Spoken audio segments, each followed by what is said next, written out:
السلام علیکم ورحمۃ اللہ وبرکاتہ۔ آپ کی زندگی میں کیا کیا پریشانیاں ہیں؟ کیا آپ کے پاس پیسہ نہیں ہے؟ لوگ اگنور کرتے ہیں؟ کیا آپ بزنس مین نہیں ہیں؟ آپ کو کاروبار میں نقصان ہو رہے ہیں؟ کہ آپ لوگوں کے نظر میں گرے ہوئے ہیں؟ تو آج یہ 7 باتوں پر عمل کریں۔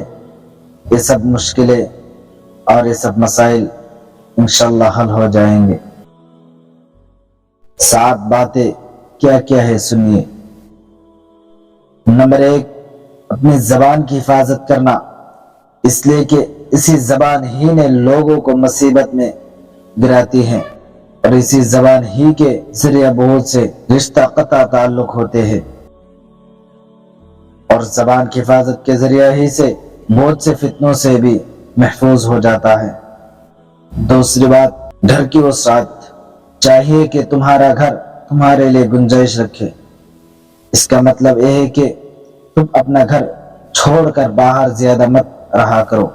دن میں حصول معاش کے لیے گھر سے باہر رہ کر رات میں ضرور گھر میں آ کر گزارا کرو۔ یہ خاص کر کے شادی شدہ کے لیے ہے۔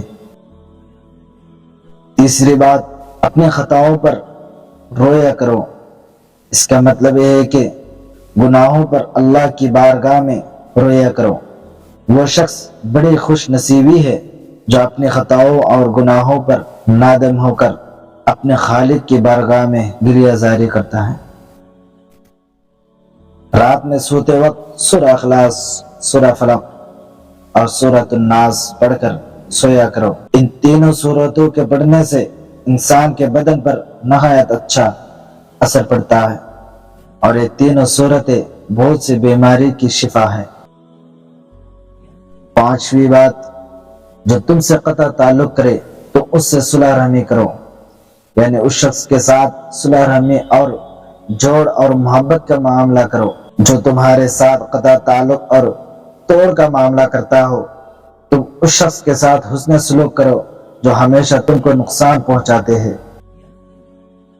6 بات، اس شخص کو عطا کرتے رہو جو تم کو محروم کرتا رہے۔ آپ صلی اللہ علیہ وسلم نے فرمایا کہ تم ہرگز ایسے لوگوں کو محروم نہ کرو جو تمہیں محروم کرنے کے پیچھے پڑے ہو۔ یہ اسلام میں اونچا اخلاق میں سے ہیں۔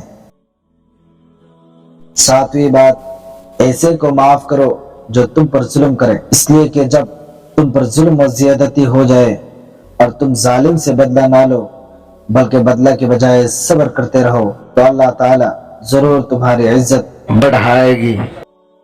برادران اسلام، یہ 7 باتیں ہم نے حدیث کی روشنی میں بتایا۔ امید ہے کہ آپ حضرات ان باتوں پر عمل کریں گے اور آپ کی زندگی بدلنے کے لیے یہ 7 باتیں ہی کافی ہیں انشاءاللہ۔ ویڈیو اچھی لگے تو ہمارے چینل کو ضرور سبسکرائب کر دینا تاکہ میں اور حدیثوں پر غور کر کے باتیں کر سکوں اور آپ تک پہنچا سکوں۔